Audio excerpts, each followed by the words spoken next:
Morning news India पर आपका स्वागत है।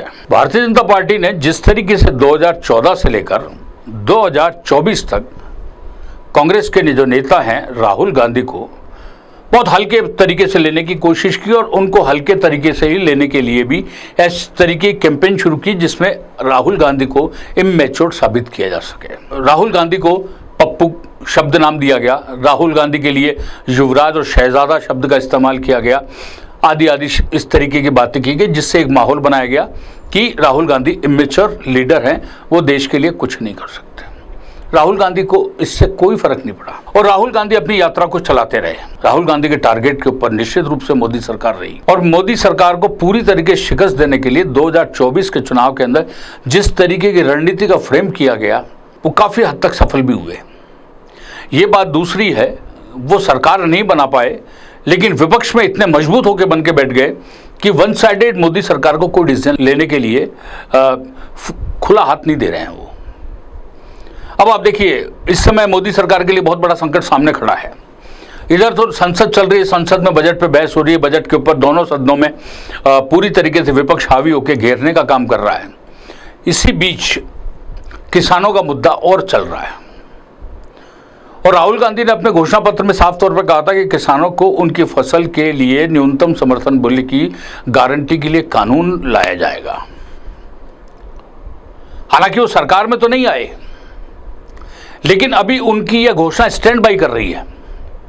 और जब ये स्टैंड बाई कर रही है घोषणा, तो किसानों ने ऐलान कर रखा है कि 15 अगस्त को ट्रैक्टर मार्च होगा दिल्ली तक का और दिल्ली तक के जो अब जब किसान आंदोलन करेंगे ट्रैक्टर मार्च होगा और उस सब को राहुल गांधी ने किसानों के मांगों को लेकर, उनके किए जाने वाले डिसीजंस को लेकर, उनके द्वारा उठाए जाने वाले स्टेप्स को लेकर पूरी तरीके से समर्थन दे दिया है।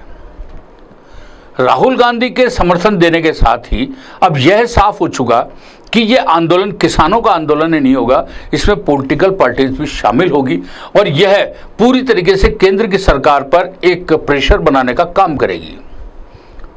यानी राहुल गांधी का पॉलिटिकल विजडम ने ये बता दिया कि एक अकेली सी छोटी सी चीज से वो पूरी सरकार के लिए बड़ी मुसीबत कर सकते हैं। और कल जिस तरीके से किसानों को राहुल गांधी से संसद में मिलने जाने से रोका और संसद के बाहर आके राहुल गांधी ने उनसे मुलाकात की, बाद में उसको वो अपने कक्ष में लेके गए, तब उन्होंने कहा कि सरकार सिर्फ किसानों से इसलिए नहीं मिलने दिया उनको क्योंकि वो किसान है।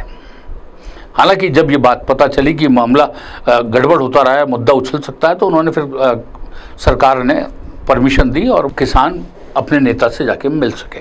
चूंकि प्रतिपक्ष के नेता से वो मिलने आए हैं और राहुल गांधी ने जिस तरीके से सपोर्ट किया है, आपको जानकारी में होगा ही कि पिछली बार जो किसानों ने आंदोलन किया था 3 कानूनों को लेकर, जिनको सरकार ने बाद में वापस भी लिया,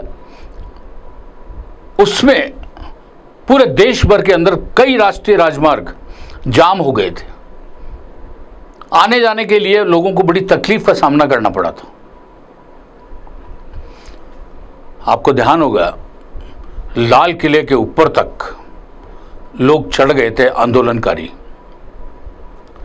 ठीक उसी तरीके की स्थिति का अब सरकार को सामना करना पड़ सकता है जिसमें राहुल गांधी किसी न किसी रूप में लीड कर रहे हैं। अब आप सोच के देखिए, सिर्फ एक किसान का मुद्दा राहुल गांधी ने लिफ्ट किया, पूरी सरकार को घेर के रख दिया। पूरी सरकार अब नए सिरे से रणनीति बनाने में लग रही है कि किसानों को किस तरीके से राजी किया जाए ताकि उनको किसानों को रोका जा सके और किसान सरकार के साथ में खड़े हों। क्योंकि अभी आप देखिएगा आने वाले दिनों के अंदर हरियाणा में चुनाव है, महाराष्ट्र में चुनाव है, झारखंड में चुनाव है, JNK में चुनाव है। यदि किसान ने भारतीय जनता पार्टी का साथ छोड़ दिया तो ये मान के चलिए कि राहुल गांधी के लिए बहुत ही दमदार स्थिति खड़ी हो जाएगी और 2029 के लोकसभा चुनाव के अंदर फिर जो 2-2 हाथ होंगे वो देखने लायक होंगे। बहरहाल अब राहुल गांधी एक बहुत बड़ी मुसीबत भारतीय जनता पार्टी और केंद्र की सरकार के लिए बन चुके हैं। किस तरीके से अब राहुल गांधी को टैकल करना है, यह अब राहुल गांधी के टैकल करने के लिए भारतीय जनता पार्टी का जो थिंक टैंक है उसने अपना काम शुरू कर दिया है। आने वाले दिनों में देखते हैं क्या होता है, लेकिन होगा जो भी रोचक होगा।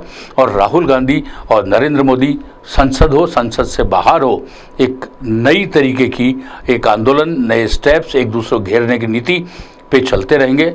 जो भी होगा मॉर्निंग न्यूज़ इंडिया आपके सामने लेके आता रहेगा। तब तक के लिए दीजिए मुझे इजाज़त। नमस्कार।